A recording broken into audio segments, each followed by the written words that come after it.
Buenas noches a los que entraron durante la oración. Hoy estamos estudiando la parte número 16 de nuestro estudio Apocalipsis 2050. Estamos en el capítulo 4 y estamos estudiando los versos del 3 al 6. Ya vimos el verso 3, hoy el 4 también. Hoy vamos a ver el 5 y después entraremos a partir del verso 6, si Dios lo permite, el próximo lunes. Cuando entramos a estos versos, una de las cosas que llama la atención es el escenario del trono, el escenario del apocalipsis, del arco iris, perdón, arco iris de esmeralda, los ancianos y después vamos a ver los seres vivientes. Los seres vivientes los vamos a ver a partir del capítulo 6. Pero lo que estamos viendo nosotros en este capítulo 4 y 5, que nos va a tomar bastante tiempo, y de hecho, no tengo prisa por llegar al capítulo 6 para adelante. No es que no quiera estudiarlo, sino que esto es lo que nosotros tenemos que tener más claro. A partir del capítulo 6 empiezan los juicios, hasta el capítulo 19, cosas que suceden en la tierra. La mayoría de los juicios ya se cumplieron. Casi le puedo decir que el 90% de lo que es las profecías del fin de los días ya están cumplidas, así que la iglesia no es mucho lo que tiene que esperar, o por lo menos los que están esperando al Padre, los que están esperando al esposo, al Señor, a Cristo. No es mucho lo que tenemos que esperar, más que el arrebatamiento. Si bien es cierto que veremos parte de la tribulación, como lo hemos venido estudiando, eso no es lo que debería llamarnos la atención y por eso es tan importante manejar los capítulos 4 y 5 con claridad. Después de que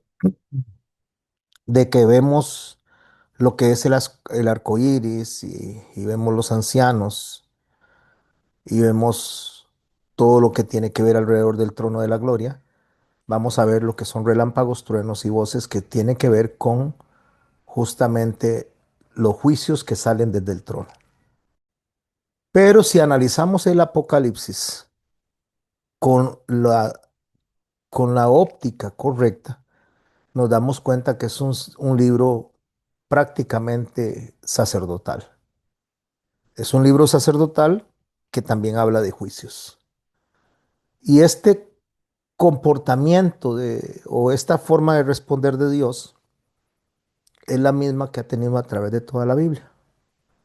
Si nos vamos, por ejemplo, a 1 Samuel en el capítulo 8, cuando Israel está pidiendo un rey y está rechazando el sacerdocio del Señor, el Señor le dice a Samuel: no es a ti a quien te rechazan, es a mí, dice.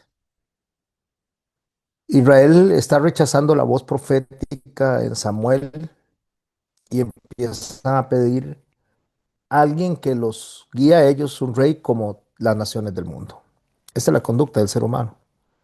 Entonces el Señor dice: me han rechazado a mí. Es como dice Jehová, el resultado que fue juicio sobre esa nación. En Jeremías, exactamente lo mismo. Si usted lee el capítulo 2 de Jeremías, empiezan a rechazar el sacerdocio, la profecía, y los mismos sacerdotes que rechazan la profecía, ellos mismos dicen: ¿y dónde está Jehová? Por cosas que estaban sucediendo. ¿Cuál fue el resultado? Relámpagos y destrucción para Jerusalén. En el capítulo 22, exactamente lo mismo, se rechaza el sacerdocio y los mismos sacerdotes profanan lo santo. ¿Cuál es la consecuencia? He aquí, dice el Señor, derramaré mi ira y haré sonar contra ti relámpagos. Naab y Abiú, hijos de Aarón, sacerdotes rebeldes, se acercan con un fuego extraño al Señor. ¿Y qué sucede? El Señor los mata. En Hebreos, en el capítulo 12, después del verso 25, empezamos a ver también cómo hay un rechazo al sacerdocio y Dios se muestra como fuego consumidor. Bueno, si estudiamos el Apocalipsis, llevamos exactamente el mismo patrón. Vemos los tronos, vemos el sacerdocio perfecto de los 24 ancianos, que es lo que vamos a abordar hoy. Y después de eso, después de ver los tronos, después de ver los 24 ancianos, después de ver la adoración celestial, se vienen lo que son juicios sobre la tierra, relámpagos, que significa juicio, ¿verdad? Juicio celestial. Truenos, que es la voz divina, eso es lo que representa el trueno, la voz divina anunciando la sentencia. Y las voces que se escuchan es la ejecución del juicio. Pero si logramos observar este patrón que hay en la Biblia, Dios siempre muestra el sacerdocio glorificado y siempre hace una llamada al arrepentimiento, tanto a los sacerdotes, que se supone deberían de estarlo representando a Él, como al mismo pueblo. Así que podemos ver que desde el principio Israel rechaza el sacerdocio original, pero también porque el sacerdocio se corrompió. La humanidad en sí rechaza el sacerdocio eterno de Cristo, vino el Señor Jesucristo y fue rechazado. La iglesia de la Odisea, que es la que estamos estudiando en el último tiempo, rechaza el sacerdocio real. ¿Cuál es el resultado que va a tener la humanidad? Juicios, sellos, trompetas, copas, que ya eso inició. Inició desde los años 40, 70 se intensificó y hasta la fecha eso lo vamos a ir aprendiendo cuando entremos al capítulo 6, que está un poquito largo todavía llegar ahí. Pero, ¿por qué es tan importante tener claro lo que es el capítulo 4 y 5 de Apocalipsis? Porque ahí podemos ver que antes de Dios juzgar, Dios se rodea de su propia promesa. Siempre Dios llama a un pueblo a través de la misericordia. Lo llama y le dice que se arrepienta. Este llamado no cancela el juicio, pero pone un marco donde el cielo no tiene ningún problema, y cuando digo el cielo estoy refiriéndome a las leyes del Señor, no tiene ningún problema con ejecutar juicio. ¿Por qué? Porque el juicio no procede del odio, el juicio procede del amor. Los que tienen hijos pequeños o ya están grandes, cuando usted disciplina a su hijo no es porque lo odia, es porque desea que corrija la conducta y desea que no se convierta en una persona que sea una carga para la sociedad, que sea un delincuente, que sea un marihuano, lo que sea. Por lo tanto, cuando hay disciplina es porque hay amor. De hecho, el Señor lo dice claro, el padre que ama a su hijo lo disciplina. Entonces, antes de los relámpagos, ¿qué es lo que hay? Luz, un arco de luz. Eso es lo que vemos antes de iniciar los juicios, un arco de luz, un arco iris de esmeralda, que representa la esperanza. Antes de que venga el sonido de las trompetas, ¿qué es lo que hay? Una promesa. Antes de cada copa hay un recuerdo de que Dios manifiesta de su gracia. O sea, siempre, y puede subrayar esa palabra, siempre Dios presenta su misericordia antes de ejecutar un juicio. Ese es el patrón de la Biblia, es el patrón firme, es un patrón constante y refleja la hermosura del carácter de Dios. Eso es lo que está revelando el Apocalipsis. Noé, por ejemplo, predicó 120 años y cuando se cumplió el tiempo establecido por Dios, aunque la puerta pudo haber estado abierta, se cerró en un segundo porque Dios así lo estableció. ¿Y quién la cerró? Dios. Porque Él es el que determina cuándo ya la misericordia se cierra, que ha sido suficiente, dice ya es suficiente. Es suficiente el llamado que les estoy haciendo al arrepentimiento, es suficiente el llamado que estoy haciéndoles para que se acerquen a mí, que se regresen del camino y el sendero de la muerte por el que andan, es suficiente. Pero aún así, repito, siempre se manifiesta primero la misericordia. Dios antes de destruir Sodoma y Gomorra, y lo hablo sin leer los textos porque estamos en una clase de formación de formadores donde supongo o se supone que la mayoría deberían, si no es que todos, manejar Biblia. O sea, entender los ejemplos que estoy usando. Entonces, antes de destruir Sodoma y Gomorra, ¿qué hace Dios? Advierte. Envía a unos ángeles a advertir. Saca a Lot. De hecho, insiste en rescatar a la familia de Lot. Dios incluso permite que Lot negocie antes de huir, tratando de ver por más personas. Pero al final de cuentas, Dios dice en un momento determinado, ya, no más. De hecho, los ángeles le dicen a Lot, no podemos hacer nada hasta que te hayas ido de aquí. A mí esa parte me impresiona mucho, está en Génesis 19:22. Porque cuando él le dice a Lot, no puedo hacer nada hasta que te hayas ido de aquí, es porque Lot había sido destinado para salvación. Lot había sido, desde antes de que Dios ejecutara el juicio, había decidido la salvación de ese justo y el juicio del impío, por supuesto. Entonces, muchas de las cosas que no están pasando en la tierra todavía, todo lo que usted y yo conocemos que va a pasar cuando la ira de Dios caiga, no ha pasado porque aún estamos aquí, porque aún la iglesia está acá y eso hace que el Señor no desate todo su juicio, toda su ira en plenitud. Igual pasó con los profetas del Antiguo Testamento, fueron enviados a llamar al arrepentimiento para antes de ser capturados y llevados a Babilonia. Dios había mandado a Isaías, había mandado a Jeremías, a Ezequiel, que incluso Ezequiel siendo sacerdote fue capturado, mandó a Joel, a Oseas, a Amós, a Sofonías, y todos llevaban el mismo mensaje: volved y viviréis. O sea, arrepiéntanse.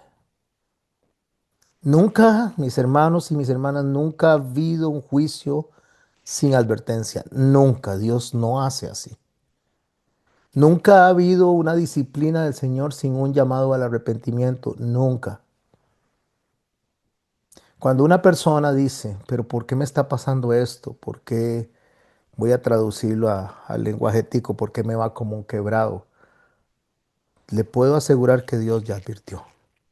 Y si estamos pasando por un problema en el cual hemos caído y estamos siendo disciplinados por Dios, es porque Dios ya advirtió. Dios nunca, y vuelvo a subrayar, nunca hace nada sin antes llamarnos a advertirnos que tenemos que arrepentirnos. Una de las manifestaciones más grandes que hay de la misericordia es que antes de la cruz, antes de Él mismo ser sacrificado, encarnado en el Hijo, antes de ir a la cruz, antes de juzgar, de anunciar la destrucción, llora Jesús por Jerusalén.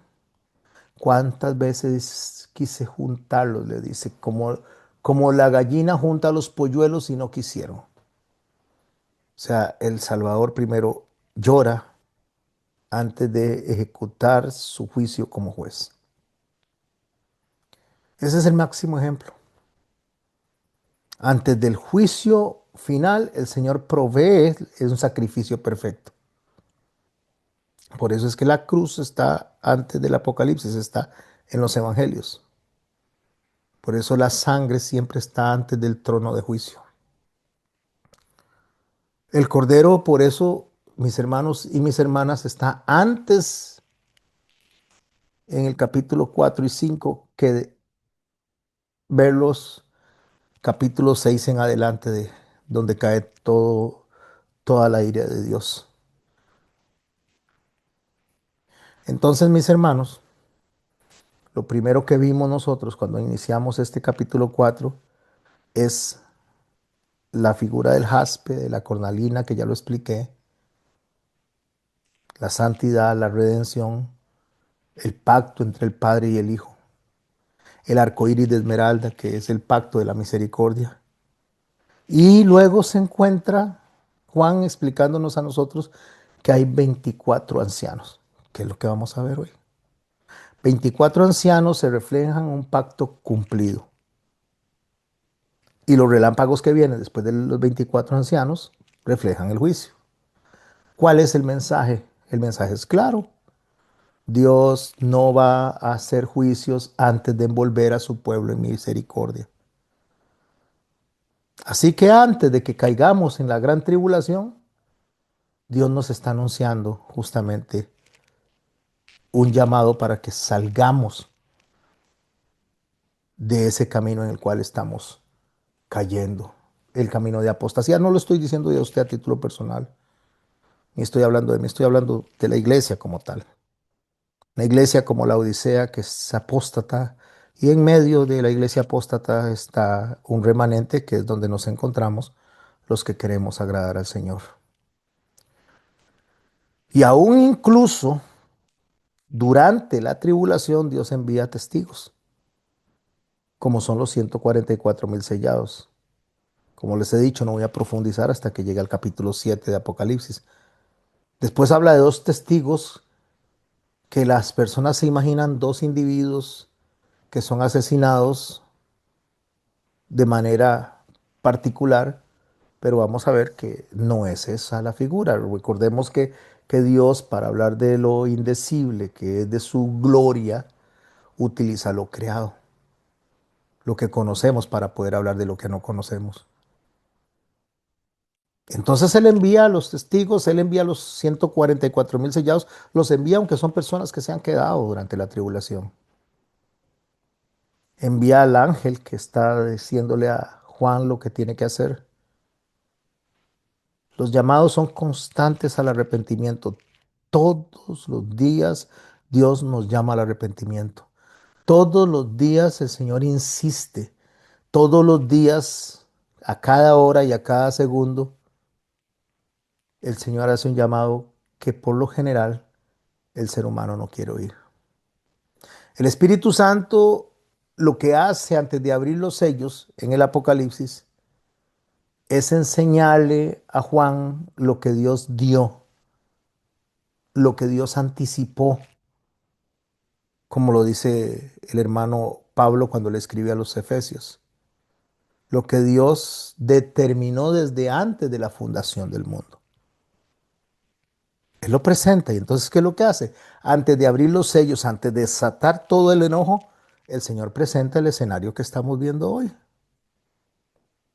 Por supuesto, yo no voy a estudiar hoy lo que es el capítulo 6 y todos los juicios que empiezan a caer a partir de ese momento sobre la tierra. Y digo sobre la tierra, no solamente sobre la iglesia, sobre la tierra. Porque incluso toda la creación gime a una, dice el hermano Pablo en la carta a los Romanos, gime a una por la restauración de todas las cosas.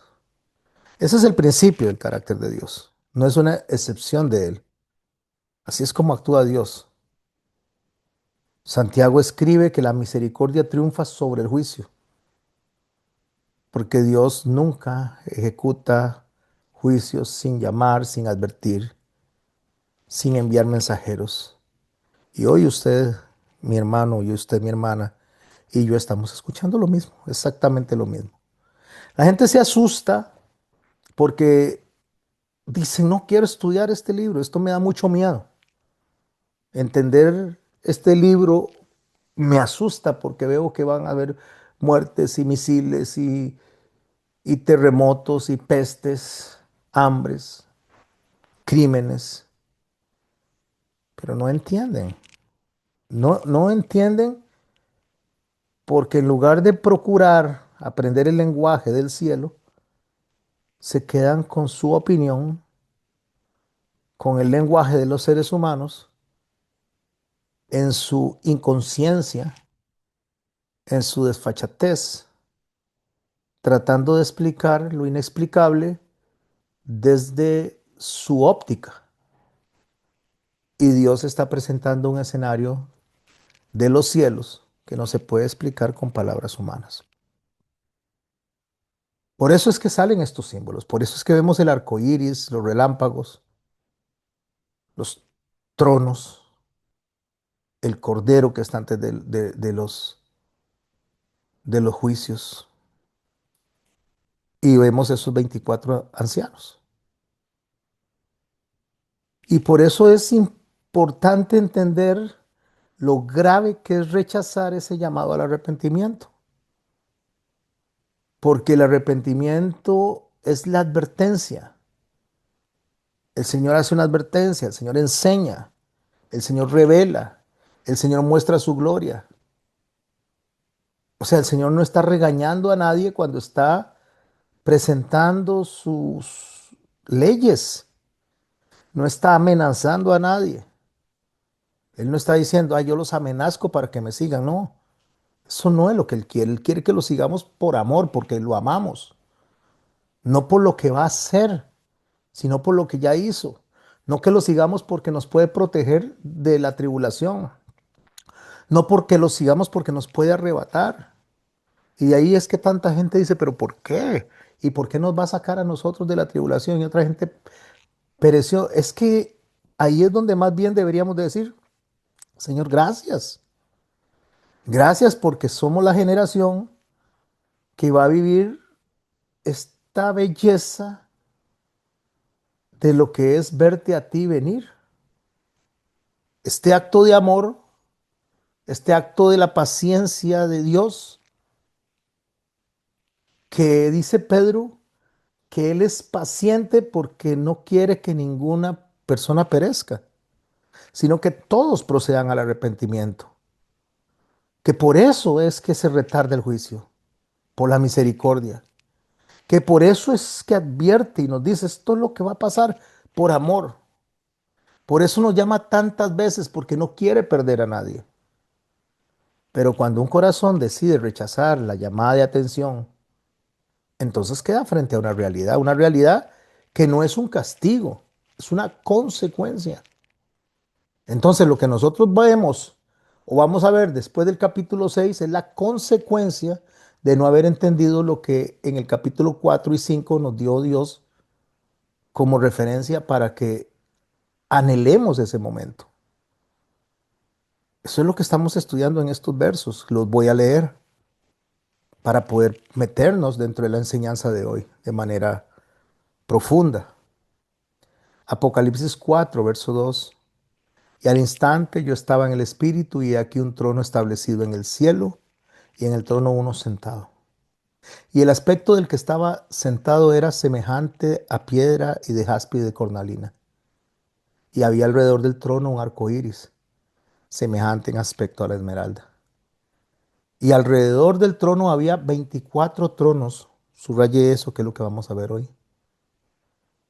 Y alrededor, dice, del trono había 24 tronos y vi sentados en los tronos a 24 ancianos, vestidos de ropas blancas, con coronas de oro en sus cabezas.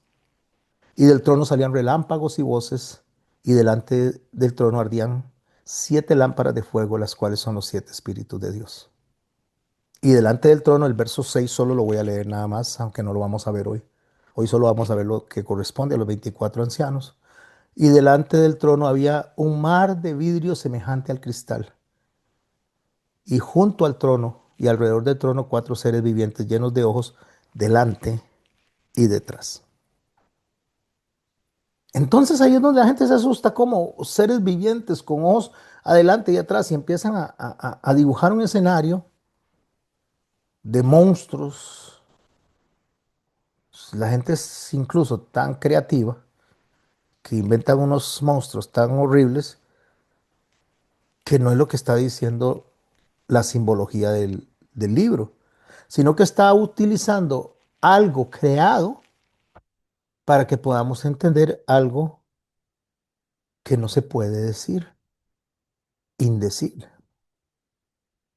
Entonces, cuando habla del mar, que es algo que dice Daniel allá en el capítulo 7 versos 2 al 3, está hablando de masas humanas, está hablando de pueblos, está hablando de culturas.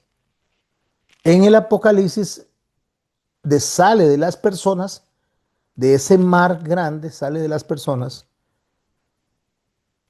movimientos espirituales, fuerzas espirituales, pero positivas, porque están en el cielo.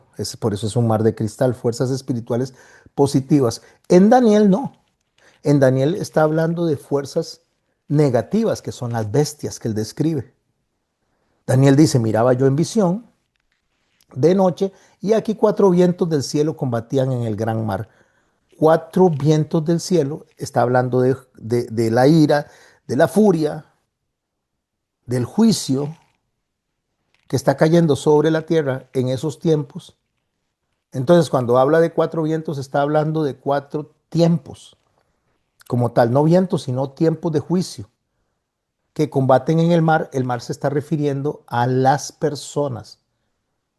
Y cuatro bestias grandes, diferentes la una de la otra, subían del mar. Las bestias, y lo veremos después, corresponde a imperios, corresponde a sistemas políticos, corresponde a fuerzas de control. Y todo esto que estoy diciendo es humano. O sea, cuando dice bestia, se está refiriendo al poder, por el poder que ejercen sobre las poblaciones. Las poblaciones son el mar, la gente es el mar, y de ahí salen los que controlan a la misma gente. Políticos, reyes, emperadores. Él no está viendo un mar físico, pero él está viendo en esa figura un ejemplo para poder entender que la fuerza malévola de la humanidad en los tiempos de Daniel viene de la misma humanidad. Entonces, esta humanidad que es movida por el viento, o sea, este viento que pelea, que lucha, el viento en el caso de Daniel representa influencias espirituales, ideológicas, demoníacas. De ahí surgen justamente los imperios como Babilonia, como Medo-Persia, Grecia, Roma, y cada uno nace del mismo mar, de la gente. Vamos a plantearlo de esta manera.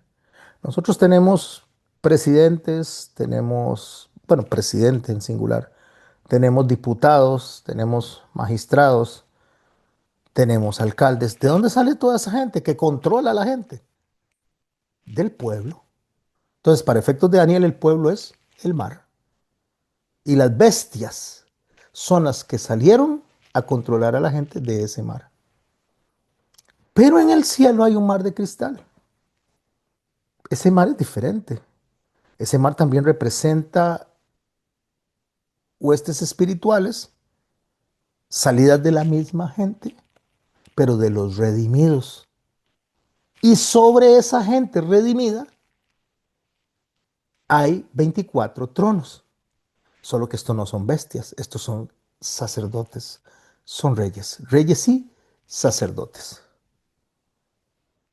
Daniel ve un mar agitado, pero Juan en Apocalipsis ve un mar en calma.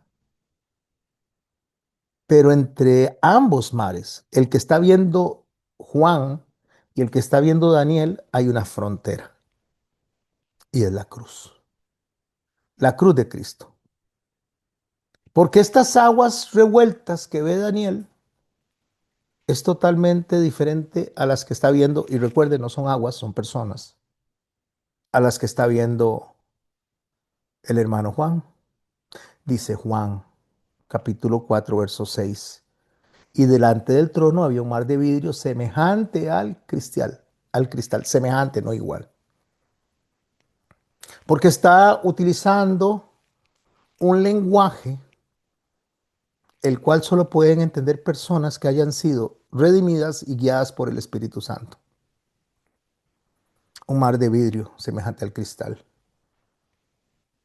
Esta no es una superficie líquida lo que él está viendo. Está viendo una humanidad redimida. Y cuando dice semejante al cristal es porque está transparentada, si se puede usar esa palabra, si es correcta, por la gloria de Dios. ¿Qué significa? Que la gloria de Dios está brillando en esas personas. Entonces la expresión de ver como vidrio, como cristal, está hablando de la pureza, de la estabilidad, de la transparencia y de la calma absoluta que experimentan esas personas. Así que el mar de Apocalipsis no produce bestias, como sucede con las de Daniel. Porque recuerde que las bestias representan dominio, representan imperio, representan reyes, representan emperadores, representan control. De la misma manera, es lo que está viendo Juan, solamente que representa reyes, pero otra naturaleza de reyes. Reyes que han sido redimidos, que han sido sacados de la tierra, liberados de la corrupción. Ya ahí no hay turbulencia, ya ahí no hay ira. Ahí lo que hay es reposo. El Espíritu Santo ha traído reposo. Entonces, lo que Daniel ve asemeja a monstruos. Son personas, pero literalmente se comportan como monstruos. Pero en el Apocalipsis refleja un trono. Y esto justamente es después de ver al Cordero inmolado explicando todo, absolutamente todo. Entonces, mis hermanos, lo que está representando esos 24 ancianos, y por favor préstele mucha atención a lo que yo estoy diciendo. Tal vez alguien venga y escuche el audio y dice, no, este pastor no sabe lo que está diciendo, no, esos son personas. O sea, personas individuales. Son 12 apóstoles, van a decir unos, y los otros van a decir, y las 12 tribus de Israel. Es un poquito contradictorio, porque si hablamos de 12 tribus de Israel, entonces estaríamos hablando de muchísimas personas, miles, no individuales. No podría tomarse como unidades. Habría que tomarse como centenas o miles. Y si hablamos de los apóstoles, que son 12 apóstoles, tenemos un problema también ahí de lógica. Porque un apóstol que fue llamado se suicidó y no está siendo parte del escenario. Entonces, otro fue escogido por los apóstoles en una suerte y el otro fue llamado por el Señor, que fue el apóstol Pablo. Entonces, habían 13. Matías y Pablo sumarían 13. Entonces, no nos cuadraría. Porque lo que están viendo no es personas de manera individual. Como los testigos no van a ser de manera individual tampoco, cuando lleguemos ahí lo van a ver. Sino lo que está viendo es un mar de cristal, es una humanidad restaurada, donde representa a todos los redimidos, que ahora son el reflejo de la gloria de Dios, ya no son fuente de rebelión, sino que son la gloria de Dios antes de mostrar los seres vivientes. Porque cuando presenta a los ancianos y los tronos, justo e inmediatamente después presenta a los seres vivientes. En Ezequiel, los seres vivientes aparecen en medio de un fuego sobre las aguas justamente que representan la gloria de Dios actuando dentro del caos humano. O sea, la ira de Dios. Aquí los seres vivientes van a presentarse dentro de la adoración. Porque los seres vivientes que están en Ezequiel representan la obra activa de Cristo en la tierra. Y los seres vivientes que están en el cielo representan la obra concluida, la promesa concluida con un cordero que está entronado y el cual está siendo adorado por todos los seres celestiales.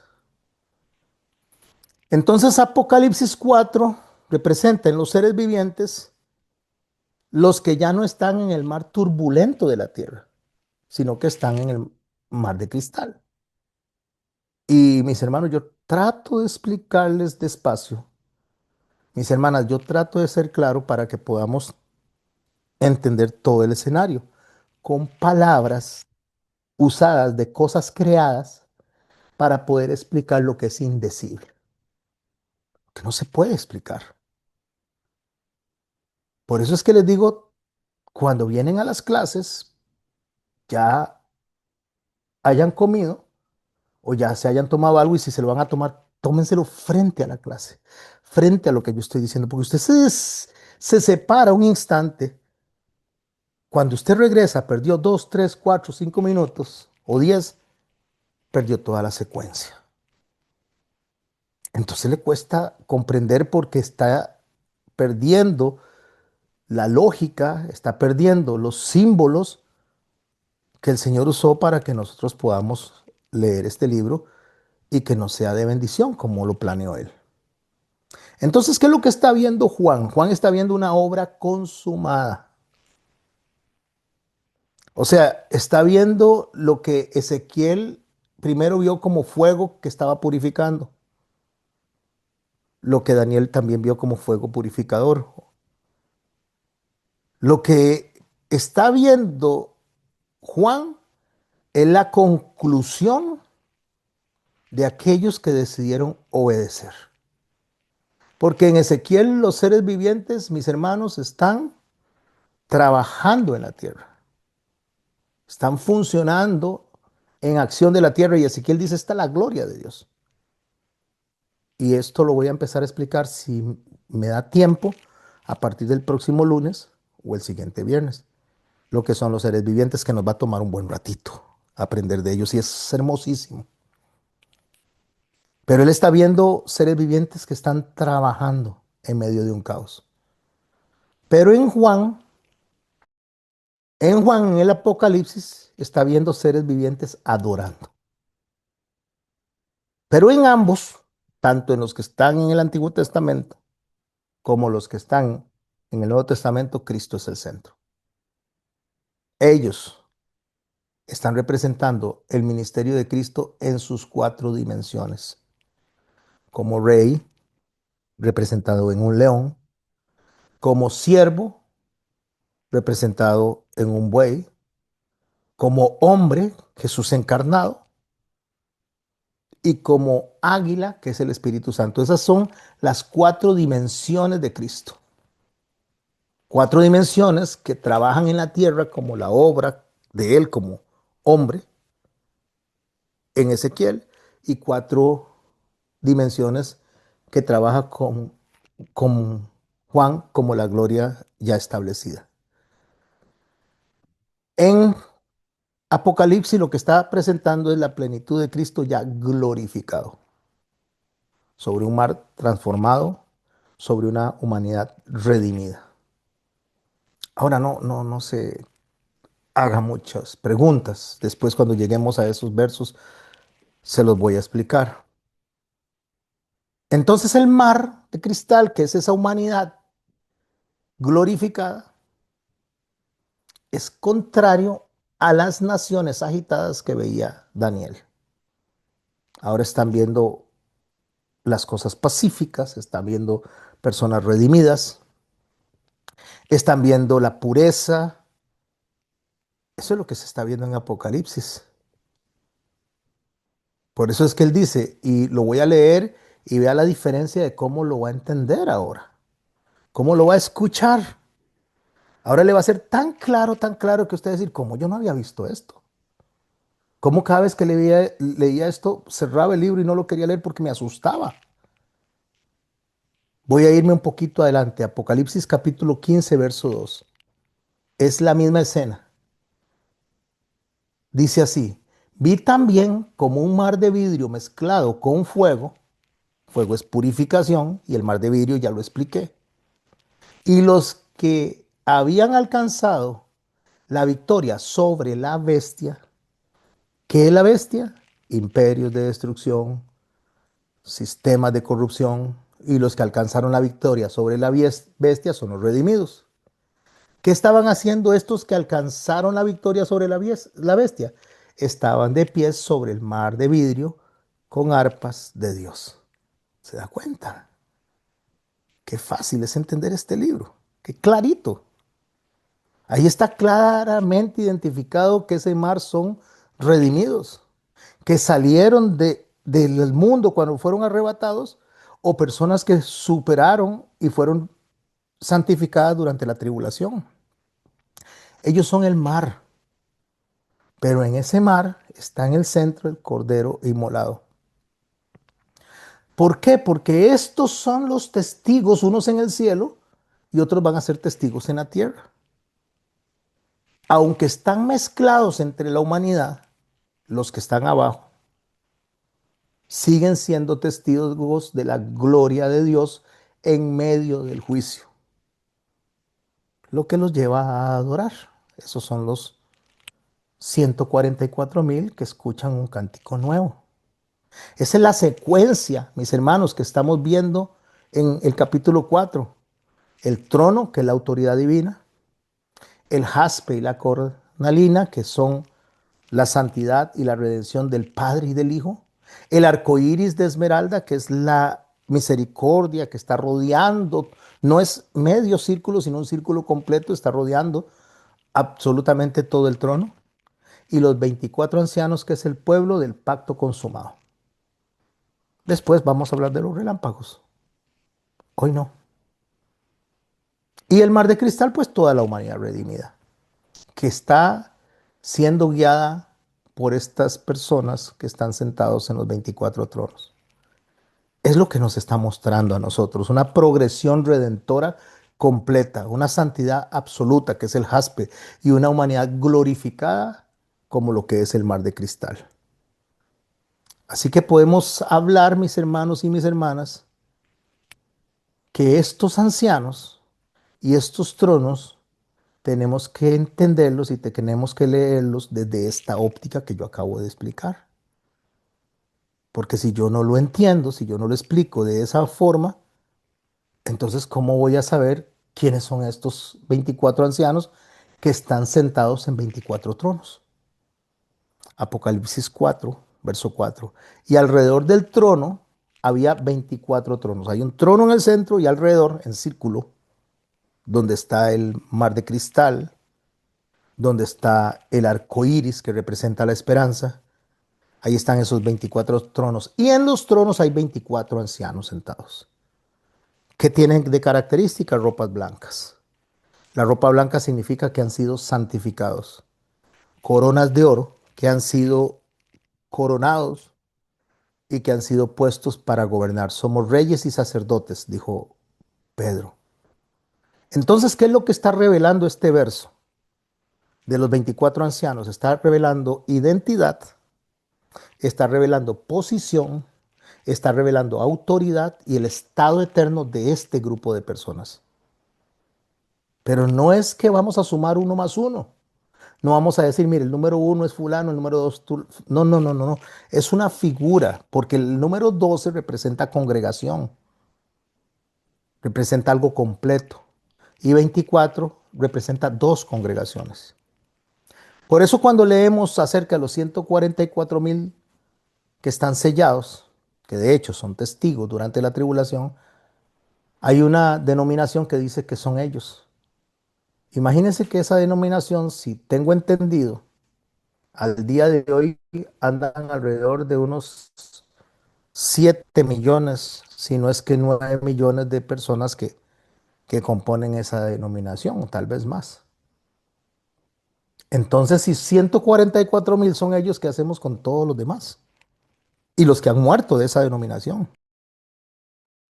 Porque no están leyendo esto como debe leerse, con símbolos de algo creado para entender algo indecible. Entonces, estas personas que están sentadas en esos tronos representan algo más que individuos y están sentados sobre el mar de cristal que representan personas. Primero, el estar alrededor del trono está representando proximidad. O sea, Juan está viendo al Padre y al Cordero en el trono, y alrededor están los 24 tronos y los 24 ancianos. O sea, lo que está viendo Juan es una parte de la iglesia glorificada. Y la parte de la iglesia glorificada que está cerca de Dios. No está fuera del salón, no está en graderías, está alrededor del trono. ¿Qué significa? Que están en intimidad, que están en cercanía, que tienen acceso y que tienen autoridad. Esto es lo que el Señor dijo que iba a recibir de parte de Filadelfia, de los que está Él arrebatando. Y que de la Odisea iba a salir un grupo de personas también para sentarse ahí. Al que venciere, dice en el capítulo 3 de Apocalipsis, le daré que se siente conmigo en mi trono. Al que venciere. Entonces ahí están sentados en respuesta a esa promesa. Porque en la tierra nosotros somos los que recibimos la promesa, la iglesia. Y en el cielo estamos alrededor de quien nos lo prometió. Entonces ahí está, parte de esos que están sentados ahí son los que recibieron esta promesa, pero no son 12. Somos miles o millones alrededor del mundo que recibimos esta promesa, pero otros recibieron también esa promesa y la recibieron justamente las tribus de Israel como pueblo redimido del antiguo pacto. Y mis hermanos y mis hermanas, no estoy hablando de todas las personas que nacieron en Israel o todos los descendientes de Israel. Estoy hablando de las personas que fueron redimidas del Antiguo Testamento, que no sabemos cuántos son. Conocemos a algunos. Conocemos a los profetas. Conocemos las personas que fueron rescatadas por el Señor a través de Moisés de Egipto. Y ahí vamos conociendo, pero no podemos conocer la cantidad, pero están representadas en esa figura de esos 12 del antiguo pacto. Y el nuevo pacto está representado en los 12 apóstoles, pero no de manera individual, creo que lo expliqué claramente. Estoy hablando de que son en total estas figuras representativas de un todo, son 12 que representan a los redimidos antes de Cristo y 12 que representan a los redimidos después de Cristo. En conjunto son 24. ¿Cómo entiendo yo eso? Tendría que irme a Primera de Crónicas al capítulo 24, donde había una descripción de 24 órdenes sacerdotales que administraban el templo terrenal. 24 órdenes sacerdotales que tenían que guiar la alabanza y la adoración del pueblo hacia Dios. O sea, del mar, de las personas que estaban en el campamento, alrededor de 3 millones de personas, tenían que salir sacerdotes que les enseñaban a ellos cómo acercarse a Dios. En Apocalipsis hay 24 órdenes también sacerdotales que están formados del mismo escenario, redimidos antes de Cristo y redimidos después de Cristo. Son 24 órdenes sacerdotales eternas que representan a los que van a juzgar o juzgaremos desde el templo celestial. Entonces, la iglesia en gloria ya está representada no en personas de manera individual, no en denominaciones, no en religiones, sino que está representada como un grupo de sacerdocio completo en el reino. No falta nadie, ni sobra nadie. Decimos que son 12 tribus de Israel y 12 apóstoles como una figura completa, glorificada, sentada bajo la autoridad de Cristo. ¿Y por qué son ancianos? ¿Por qué no jóvenes? ¿Por qué no niños? Porque el anciano representa madurez, representa personas maduras que están gobernando desde la gloria de Dios, y la palabra griega ahí es presbíteroi, que significa presbíteros, o significa gobernadores espirituales. También se traduce como líderes maduros. O sea, representan personas salidas del mismo pueblo que decidieron llenar de aceite las lámparas para poder gobernar con Cristo y esperaron a Cristo y fueron los primeros que fueron llamados y son los que están sentados ahí. No son ángeles, los ángeles nunca son llamados como ancianos, los ángeles no usan coronas y mucho menos se van a sentar en los tronos. Son 24 personas que él está viendo de algo creado para explicar algo que no se puede explicar, algo indecible. O sea, está hablando de personas glorificadas, está hablando de personas entronadas, está hablando de personas redimidas, que son parte del juicio que se va a desatar después, pero no del lado de los que van a recibir juicio, sino del lado del que va a estar dando juicio, y estas personas van a estar adorándole junto con los ángeles y todos los seres celestiales, diciéndole, Santo, Santo, Santo es el Señor, tus juicios son buenos, tus juicios son gloriosos, son perfectos, son justos. Y estas personas que están vestidas de blanco, que lo que significa es que ya en ellos la justicia fue consumada, por eso es que están con vestidos blancos. ¿De dónde salen todas estas personas? Estos 24 tronos, repito, no 24 personas, 24 tronos tomados de la figura que entendemos nosotros para entender lo que nos es fácil de comprender. ¿De dónde salen estas personas? Salen de los mártires, que salen desde el Antiguo Testamento, y los que van a salir también de la misma tribulación, asesinados por la causa de Cristo. Eso lo vamos a ver en Apocalipsis capítulo 6, verso 11. De la novia que fue arrebatada. Eso lo podemos ver en Apocalipsis 19:8 y también en el capítulo 25 del libro de Mateo, cuando el Señor explica de las vírgenes sensatas. También van a salir de la iglesia apóstata que se quedó en la tierra y es decapitada por la causa de Cristo, Apocalipsis 3, verso 5. Y de la multitud, como son los 144,000 que están representados en el capítulo 7.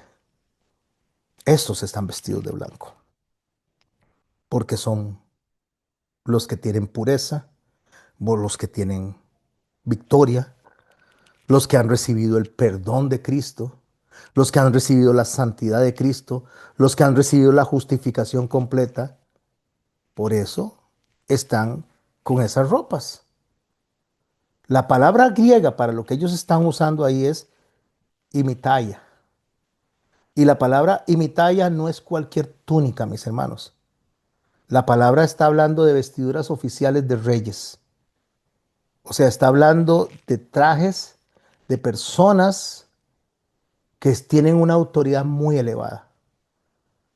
Es decir, lo que están hablando es de personas que tienen a cargo no cosas comunes, sino que tienen a cargo cosas importantes. Por eso el Señor dice que somos reyes y sacerdotes. En la tierra, la lucha es por limpiar las vestiduras, que no se manchen. En el cielo no. En el cielo ya están limpias, no se desgastan y están permanentemente brillantes. Las coronas de oro es porque no es una autoridad usurpada, sino es una autoridad recibida.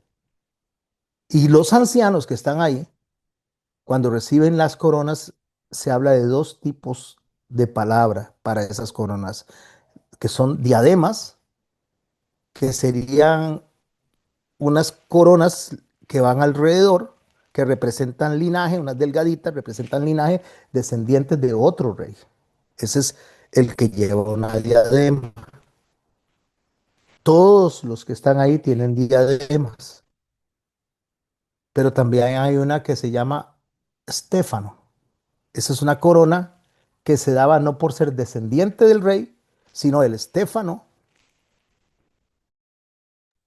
El Estéfano es una corona que se daba por recompensa. Entonces tenemos dos tipos de corona. La que se recibe por ser descendientes del Rey de Jesucristo, por herencia, la corona que se recibe o la diadema que se recibe por haber sido adoptados, esa es la diadema, y la estéfano es aquella que se le da a las personas que salieron adelante con la tarea que se les dio. Esa es la palabra que está ahí. O sea, si analizamos esto en ambas palabras, la una es los que salen del linaje y la otra es los que reciben un premio. En ambos no nacen reyes, sino que son coronados, que son recompensados, que son reconocidos como vencedores, porque eso es un premio a la fidelidad. Es la corona que el Señor promete en Apocalipsis 2:10. Dice, sé fiel hasta la muerte y yo te daré la corona de vida. En 2 de Timoteo 4:8 dice que dará la corona de justicia. En 1 de Pedro 5:4 dice la corona incorruptible de gloria. Ahí está en la cabeza, en las cabezas de esos 24 ancianos. Porque la iglesia no entra al cielo como mendigo. La iglesia entra al cielo como vencedores, como personas glorificadas por Cristo. Así que si nos preguntamos quiénes son los 24 ancianos, mis hermanos, la respuesta es definitiva. Representantes de toda la iglesia glorificada, no personas de manera individual, como tampoco los dos testigos son individuales, ni los 144,000 son individuales. Estas personas que son una figura de algo creado para entender lo inexplicable, porque nosotros no podemos entender para poder empezar a sumar a todas las personas que han sido rescatadas, porque ni siquiera cuando lleguemos al cielo vamos a entender por qué algunas personas van a estar ahí que pensábamos que no iban a estar y otras personas no van a estar ahí que pensábamos que sí iban a estar. Eso fue lo que el Señor dijo. En aquel día muchos me dirán, Señor, Señor, en tu nombre hicimos milagros, espantamos o echamos fuera demonios, hablamos en lenguas. Y Él dice, apartados de mí, hacedores de maldad, y los envía al fuego eterno. Para nosotros, diríamos eso, se iban a estar ahí y no van a estar. Entonces, al final de cuentas, es una glorificación de una iglesia, no por lo que la iglesia hizo, sino por lo que Dios hace. Por eso es que las coronas y las diademas, los ancianos se las quitan y las arrojan a los pies de Cristo, porque le están diciendo, por ti estamos acá, no por nosotros. Nos hiciste sacerdotes eternos de este gobierno celestial porque te plació. Nos redimiste del pacto antiguo o en el pacto antiguo, haciendo efectivos en ti todas las promesas. Pero para poder estar ahí, todas estas personas debieron de haber sido fieles antes del arrebatamiento y haber entendido la señal que el Señor presentó antes del arrebatamiento. Entonces, lo que está ahí es evidencia, mis hermanos y mis hermanas, de que en el cielo están las personas antes de que el juicio cayera. Ese es el consejo de Dios, es el consejo celestial que después vamos a aprender más de él en el capítulo 20 de Apocalipsis. Así que no puede ser Israel nacional, no pueden ser los 12 apóstoles de manera particular, no pueden ser gente que nace en Israel solo porque nació en Israel, porque ni siquiera, mis hermanos y mis hermanas, para el capítulo 4 Israel ha sido restaurado, Israel físico, los judíos como tal, porque parte de estos se quedaron en la figura de Manasés. Entonces, mis hermanos y mis hermanas, hay personas que se quedan que no están redimidas en el momento que estamos nosotros en Apocalipsis 4. Entonces no pueden ser ángeles tampoco, porque los ángeles no tienen esa promesa de sentarse en tronos. Entonces, ¿qué tenemos que dejar claro? Que la iglesia no estará en la tribulación como una víctima, aunque se quede parte de la iglesia en la víctima. A ver si lo repito. Los que se queden en la tribulación no son víctimas, son personas que se les ha extendido la misericordia. Porque si Dios quisiera o hubiese querido, se lleva a un grupo de personas y a los demás los manda de una vez al infierno. Entonces, antes de abrir los sellos, antes de hacer los juicios, Dios lo que está mostrando es dónde está su pueblo. En esto que Él considera una orden que Él está dando de manera intencional. ¿Dónde está su pueblo? En el trono de Dios, en la esencia divina, en la adoración universal en los cielos y a los que salen después de los juicios. Ahí está su pueblo. Y mis hermanos y mis hermanas, esto debería traernos a nosotros paz, debería traernos esperanza, deberíamos traernos gozo. Porque los 24 ancianos son la iglesia glorificada, coronada, madura, que gobierna. Es la que va a venir como la nueva Jerusalén. Son los que van a venir con Cristo para gobernar durante el milenio. ¿Dónde están ellos? Sentados en los tronos, mostrando que ya el arrebatamiento ocurrió, que ya fueron redimidos y están en luz, que los juicios se están ejecutando en la tierra y aún hay esperanza para algunos que están en la tierra. Eso es lo que vamos a ver a partir del lunes, antes de llegar a los seres vivientes. Los relámpagos, truenos y voces salían, dice, del trono y ardían las 7 lámparas que son los 7 espíritus de Dios. Esas son las dos escenas. Lo que sale del trono y lo que arde delante del trono. Esa es la figura que él está viendo. Pero, pastor, ¿quiénes son entonces los seres vivientes? ¿Qué representan esos seres vivientes? ¿Cómo explica usted los seres vivientes? Bueno, mis hermanos y mis hermanas, eso les invito a que no se lo pierdan el lunes. Vamos a hablar justamente de esos seres vivientes. Vamos a hablar un poquito de lo que es el juicio que cae durante esos relámpagos, que son una figura que también la vio Ezequiel, una figura que también vio Habacuc, pero que al final de cuentas todo tiene un propósito, todo tiene un mismo final. Y lo cierro diciendo un hermoso y maravilloso verso. El Señor dice, y a los que amamos a Dios, todas las cosas nos ayudan para bien.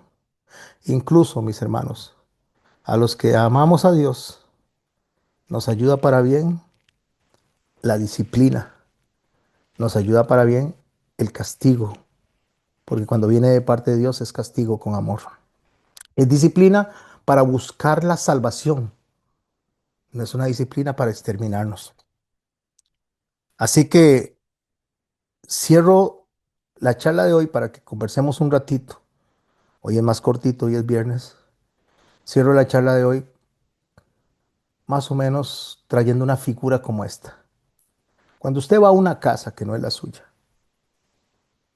y usted llega con sus hijos y sus hijos son pequeñitos y usted no les advierte, fueron a la casa de la abuela, fueron a la casa del abuelo, tal vez la abuela tiene un adornito por allá, tal vez tienen unas cositas acomodadas por allá. Y las personas que no saben comportarse como padres, las personas que no saben disciplinar como padres, las personas que no saben amar correctamente, agarran esos adornitos y los suben, los ponen en estantes altos para que los chiquitos no los alcancen. Eso no es un padre que actúa correctamente. El padre que actúa correctamente primero llega a la casa y antes de que los hijos caminen por ahí, los agarra de la manita y le dice, esto no se toca. Esto va a estar ahí y usted no lo agarra. Si lo agarra, entonces le hago pau pau. Se llega a la cocina y dice, esto que está aquí no se toca. Si lo agarra, le hago pau pau.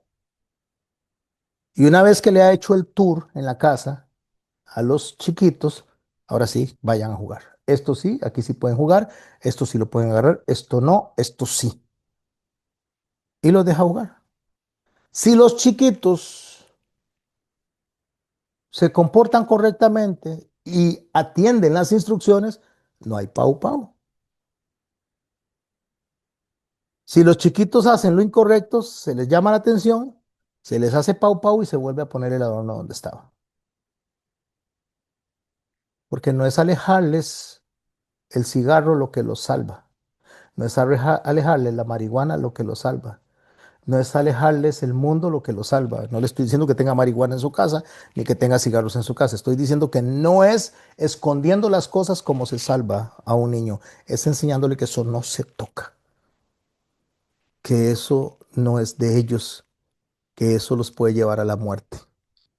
Así es como aprende un niño correctamente y así es como un padre enseña correctamente. Van al colegio, no los va a meter en una burbuja. No se hace esto. Esto sí, esto no. Eso es lo que Dios está haciendo. Eso es lo que Dios está haciendo con la iglesia del último tiempo. Esto sí y esto no. La maldición y la bendición está delante de ustedes. Ustedes escogen, dice el Señor. Y hay todo un libro que se llama Biblia que tiene toda esa información. Y hay un libro que nos explica del resultado de atender las instrucciones de Dios de toda esa Biblia que se llama Apocalipsis.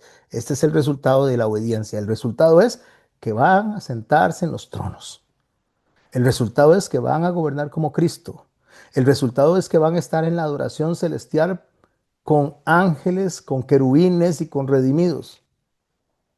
Pero si no, el resultado es este también. El pao pao. Voy a dejar de grabar a los que me están escuchando en YouTube. Les invito, el lunes vamos a entrar a estudiar los seres vivientes y la razón de por qué están ahí, cuál es la explicación que tienen, quiénes son esos seres vivientes, por qué tienen cuatro caras, por qué tienen ojos por todo lado, por qué tienen seis alas, por qué caminan hacia los cuatro puntos cardinales sin detenerse. ¿Quiénes son esos seres vivientes? Porque en Apocalipsis los voy a ver, pero también Ezequiel los vio. Entonces, ¿quiénes son estos seres vivientes aquí? ¿Y quiénes son estos seres vivientes acá? Ezequiel dijo esto, son la gloria de Dios. Oh, no dijo que son monstruos, son la gloria de Dios. Entonces, el lunes téngalo presente, anote ahí, póngalo en su agenda, lunes a las 7 de la noche, cita con formación de formadores. Vamos a aprender de Apocalipsis 2050. Vamos a aprender de los seres vivientes, no se lo pierda. Dejo de grabar en este momento.